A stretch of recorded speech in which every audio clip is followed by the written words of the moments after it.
LMS steer hubs. This wheel seal is blown, and let me show you why. Pretty sure.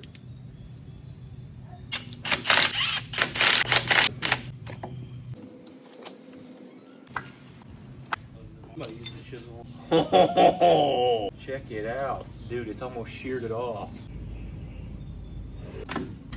My goodness. Well, it's hand tight, and that's the problem.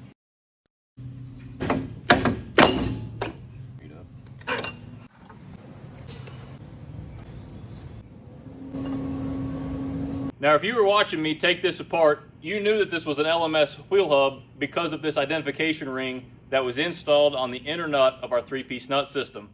You also saw when I took this apart that one of our locking rings on our 3-piece nut was damaged heavily. This right here is all due to improper installation. You saw that I took that inner nut off with just my bare hands. That nut is supposed to be torqued to a minimum of 250 foot-pounds.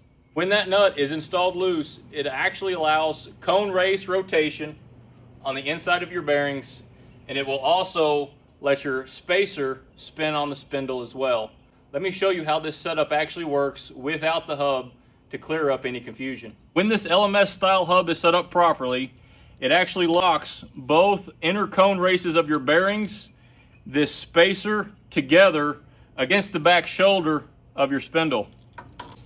Your inner bearing goes on, your spacer follows it, and then your outer bearing goes on. This is followed by your inner nut. Inner nut is torqued down properly. It actually locks both of these inner cone races and this adjusting sleeve tight to the inner spindle, which prevents the inner cone race from spinning on the bottom side of the spindle, causing wear. If an LMS hub has been set up loose, like this one had been, you have to watch for a raised edge on this spacer.